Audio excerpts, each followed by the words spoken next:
todo mundo aí. Voltei mais uma vez. Pai do Senhor, gente.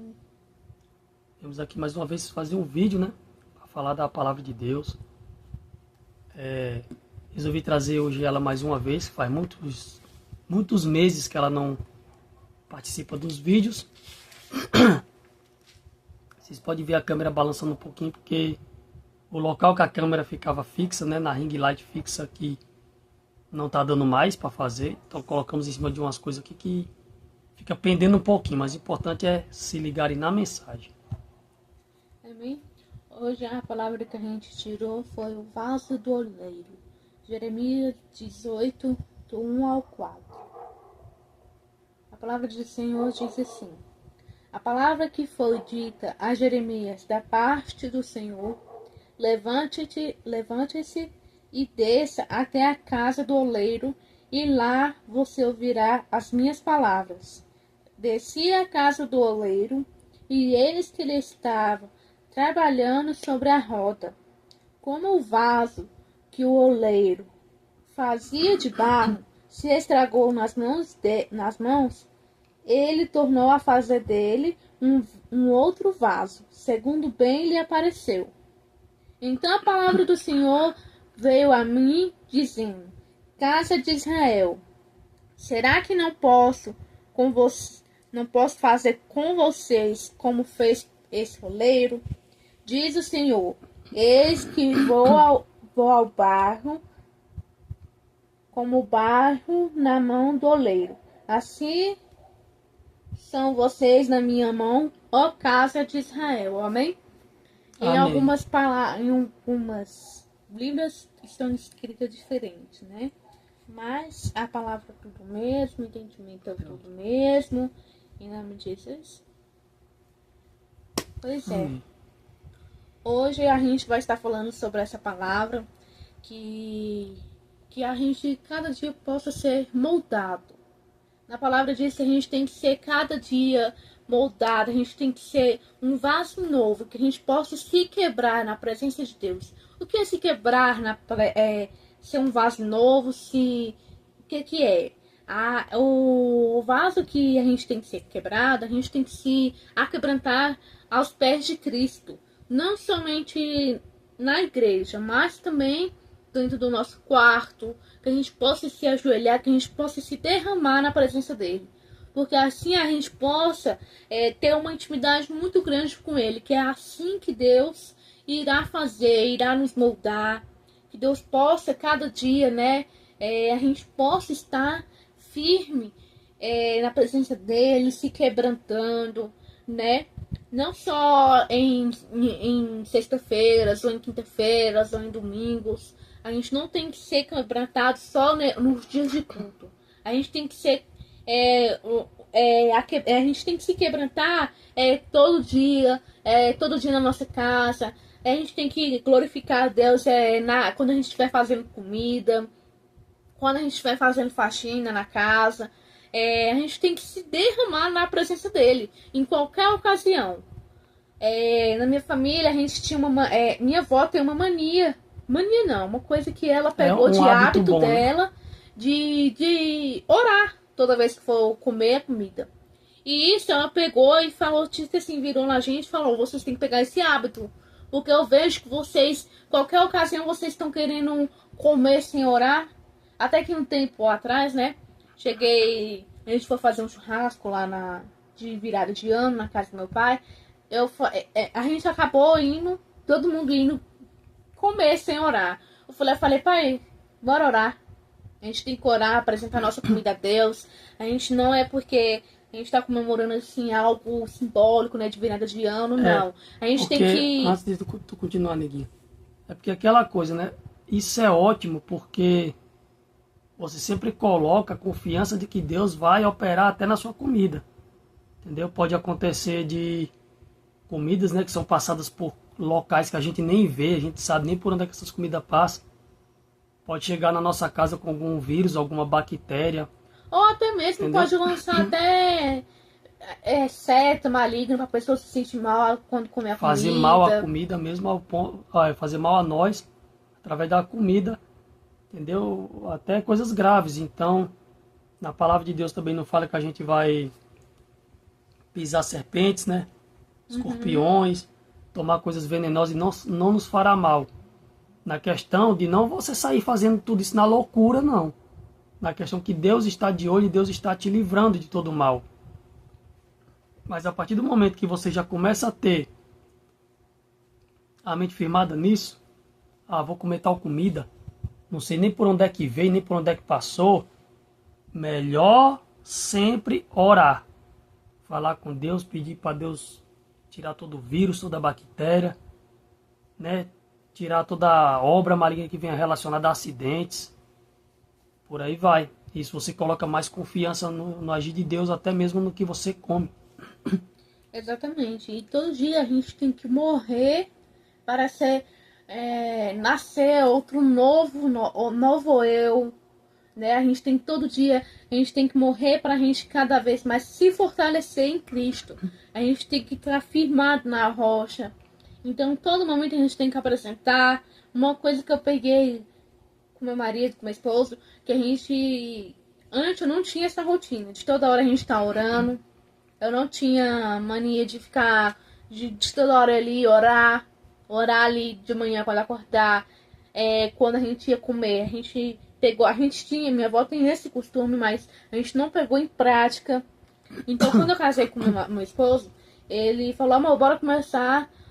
eu já fazia isso, não sei se você faz, mas bora orar quando a gente acordar, bora orar quando a gente for comer. A gente tem que sempre estar em vigilância, em oração, porque a gente tem que cada dia estar moldado e preparado para o que vier. A gente tem que sempre estar preparado para o que vier, porque se alguém chegar em você e perguntar sobre algo, você não vai saber daquilo se você não estiver firmado na palavra, estiver firmado em jejum, se estiver firmado em oração. Primeiro, a oração é para lutar com guerras espirituais, né? A gente está fortalecido espiritualmente. Na palavra que caso alguém chegar aqui e perguntar sobre o que está escrito em tal versículo, de Ctrl+C, sabe? Na palavra, você vai estar firmado na palavra. E sobre a questão de jejum, é para vencer a carne, lutar contra a carne, para estar, como dizer, mais forte, né? mais forte espiritualmente. Então a gente tem que toda vez estar em vigilância, em constantemente vigilância. A gente todo dia tem que nos lutar cada vez mais, né, contra a nossa carne, para a gente poder cada vez mais estar próximo de Cristo, né? Porque Jesus está voltando, a gente precisa cada vez mais se fortalecer nele. Como ela falou, todas essas palavras aí, né? Graças a Deus. Tudo o Espírito Santo nos ensina, Deus nos ensina, Cristo nos ensina. Ninguém aprende sabendo de nada, entendeu? Todos nós estamos numa caminhada de aprendizado. Isso vai ser até o fim. E tudo isso que ela falou, oração, jejum, justamente o guerra espiritual, como ela falou, porque é verdade. Isso tudo são ferramentas que Deus nos dá. O jejum é uma ferramenta que Deus nos dá. Você mata a sua carne fisicamente, mas teu espírito vai sendo mais fortificado. A tua fé vai sendo restaurada. Por quê? Não é só o fato de não comer. Isso não é uma dieta gospel, entendeu? Isso você está tirando da sua rotina, algo que você gosta muito. Você não vive sem aquilo. Você está se abstendo daquilo para tirar um tempo simplesmente livre daquilo, para tirar um tempo somente entre você e Deus ali, para fortalecer o seu espírito enquanto você mata a sua carne. Exatamente. Ela querendo aquilo e você não vai dar.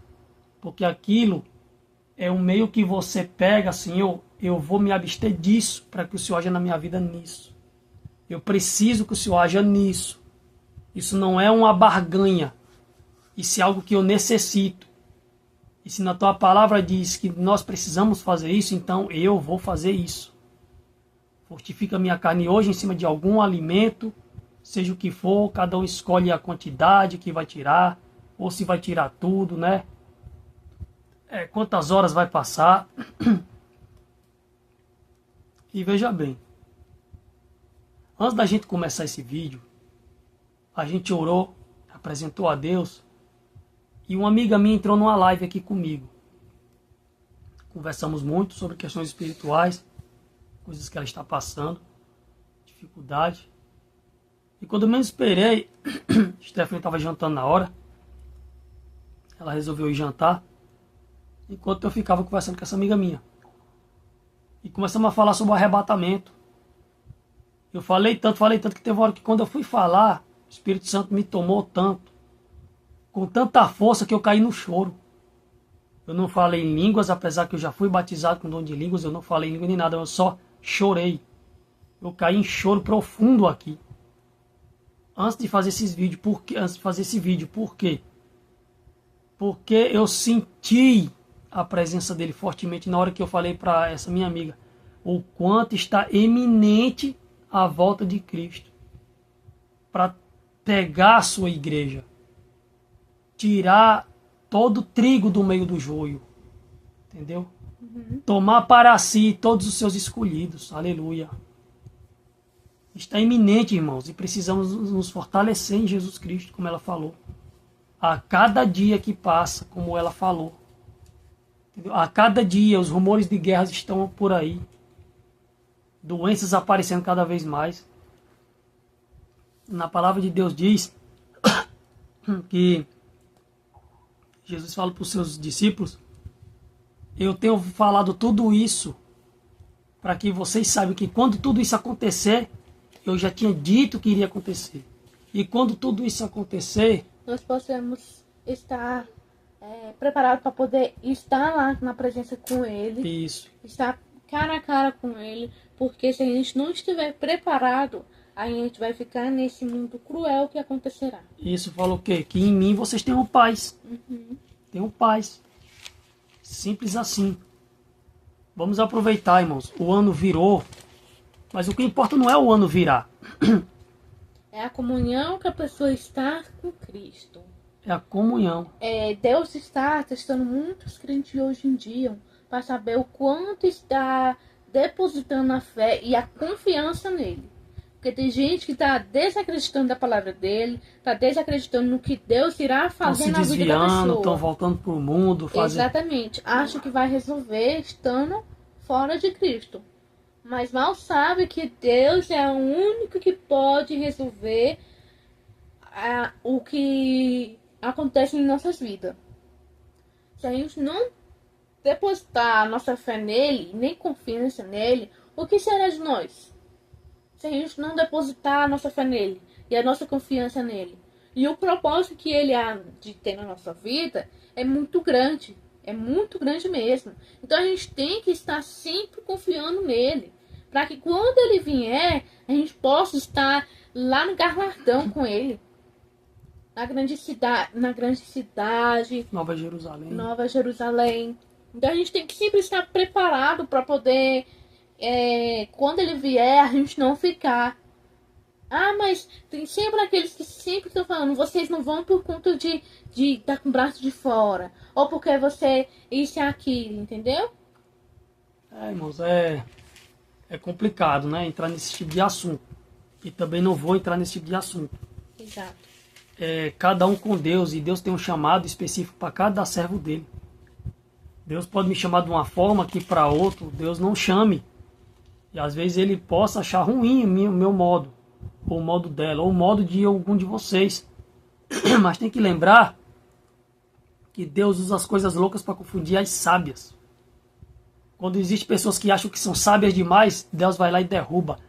Jeremias capítulo 45, versículo 4, se eu não me engano. Abre aqui. Veio agora na minha mente. Jeremias capítulo 45, versículo 4. Deixa ela procurar aqui. Ali, Jeremias 39. 44? 45. Jeremias 45. Irmãos, tudo aqui a gente abre na hora. Aqui não tem vídeo cortado, não. Quando eu corto o vídeo, que vocês veem que tem um cortezinho, É quando só algo sai errado, algo nos impede aqui no momento, acontece alguma coisa que atrapalha, aí eu faço isso. Vamos aqui. Pronto, voltamos aqui, ó. Não era Jeremias, é porque veio errado na minha mente, era Isaías. Isaías 45, que diz o seguinte,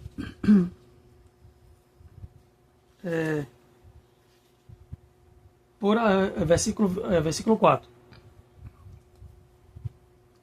Por amor do meu servo Jacó e de Israel, meu escolhido, eu chamei pelo seu nome e lhe dei um título de honra, mesmo que você não me conheça. Você já pega por esse lado aqui. Eu sou o Senhor e não há outro, além de mim não há Deus. Eu cingirei, mesmo que você não me conheça. Entendeu? Então é isso que a gente tem que ver. Muitas vezes a gente acha que conhece a Deus, mas não conhece.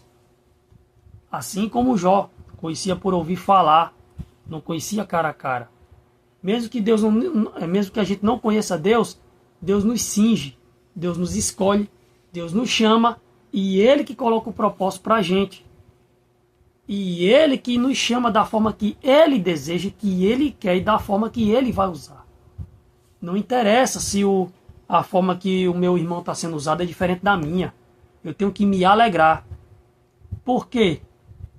A multiforme graça de Deus desce sobre toda a criatura. Ele escolhe cada um da forma que Ele quer para espalhar o Evangelho da forma que Ele quer para as pessoas nas quais muitas vezes não vão ouvir um certo grupo de pessoas, mas vai ouvir outros. Você só sabe como é ruim ser doente a partir do momento que você é um doente. Você só sabe como é ruim a dor de cair quando você cai. Você só sabe como você se coloca no lugar do irmão em alguma coisa quando você passou por aquilo. Então Deus usa pessoas com propósitos iguais a outras pessoas. Usam da forma que Ele quer porque sabe que aquelas pessoas vão ouvir eles. Pode ouvir outros? Pode ouvir, mas a maioria não vai ouvir porque a maioria está com o sentimental quebrado, com o sentimental caído, com o sentimental fraco, na quais muitos hoje em dia mais julgam do que chegam para falar: ah, irmão, eu passei por isso, então eu sei o que você está sentindo. Muitos não fazem isso e é difícil conseguir ganhar essas almas. Então, deixa Deus agir da forma dele. Não se importe com a forma de fulano com cicrano. O que importa é que Deus... É que você tem que buscar a Cristo. Somente isso. A gente tem que colocar Jesus como o nosso principal foco.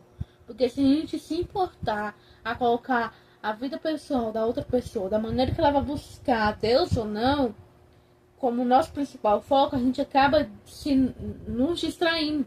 A gente acaba perdendo o foco em Cristo. Porque a gente está deixando de buscar a Ele para poder se importar o que a outra pessoa vai fazer ou não. A pessoa está só interessada em querer julgar ali ou algo do tipo, né? Mas isso não vem ao caso, né? Mas a gente tem que se interessar em saber só colocar Cristo como nosso principal foco. A gente tem que buscar cada vez mais, a gente tem que se derramar nele cada vez mais, porque a gente não pode deixar a gente virar nem para a direita nem para a esquerda. A gente tem que deixar Jesus na nossa direção, como o nosso principal caminho. Porque sem deixar nisso, a gente vai acabar nos distraindo com outras coisas. Que não vai acabar, vai deixar a gente fora, deixando Deus como qualquer um, sem nenhum foco, entendeu? A gente vai deixar ele como largado. Sendo que ele é o principal, é ele que a gente tem que ficar depositando nossa fé. Porque quando a gente for depois querer algo, Deus vai olhar pra você e vai falar: mas você quer ter isso aqui, sendo que você não me buscou? A gente tem que se interessar em Cristo, não só pelos bens materiais, nem nada do tipo. A gente tem que se interessar em saber da presença dele, da salvação dele, porque salvação é individual. Salvação é individual. A gente pode se ajudar, né? A gente, como é um casal aqui, a gente se ajuda na caminhada. Exatamente. A palavra de Deus diz que é bom que tenham dois, porque se um cair, o outro levanta. Se ela Exato. cair, eu levanto. Se eu cair, ela levanta. Entendeu? Deus não usa só pessoas, Deus une propósitos. Entendeu? A salvação está em Cristo e é individual para cada um de nós. Mas a palavra de Deus diz: ser fiel até a morte, dar-te-ei a coroa da vitória. Aquele que perseverar até o fim será salvo. É só perseverarmos até o fim. Continuar confiando, buscando, se arrependendo o tempo todo. Buscando a Deus, focando nele, não olhando nem para a direita nem para a esquerda, olhando simplesmente para o centro, o alvo que é Cristo. E aí teremos a nossa vitória, a nossa coroa e a nossa salvação. Exatamente. Jesus é o principal da nossa vida. Como a gente lê o texto hoje, a gente tem que ser moldado. E o único que pode nos moldar é somente Cristo. Somente Deus pode nos lapidar, assim, ó, nos chacoalhar e falar: volte, faça isso que eu tô mandando. Porque querendo ou não querendo, a gente vai pensar e vai falar: mas Senhor, eu vou perder isso. Mas Cristo quer nos mostrar que mesmo você perdendo isso, Deus vai te dar outra coisa que é o melhor disso daqui. Amém. Deus vai te dar algo melhor. Então a gente tem que lapidar, a gente tem que quebrar, a gente tem que nos quebrar para renascer outro e melhor. A gente tem que nascer outro vaso melhor. Então a gente tem que cada vez mais ser lapidado. Amém, irmãos. Bom, obrigado por vocês terem nos ouvido mais uma vez. Não liguem muito para a câmera tremendo, como eu falei. Está em cima de um local que infelizmente fica tremendo. E não liguem muito para a qualidade do vídeo, porque tá meio escuro aqui. De toda forma, a qualidade um pouco diminui. E na próxima vez vamos tentar melhorar, né? Como ela falou, tentar melhorar. Tudo para Deus tem que ser melhor, né? Tem um microfonezinho ali que eu uso, mas precisamos comprar outro para quando precisar fazer vídeo nós dois, ela também falar. Aquele microfone, quando eu uso, o áudio pode parecer estranho, mas é porque o áudio tira todo os problemas e ruídos que tem ao redor. Só fica só centrado aqui. E as pessoas podem estranhar, mas é porque ele é centrado, ele tira todos os ruídos ao redor. A minha voz aqui pode parecer um pouco mais alta, mais ou menos, mas em compensação tem ruídos, sons que atrapalham. Então, obrigado, irmãos, até a próxima. A paz do Senhor para todos vocês. A paz do Senhor, gente. E amém.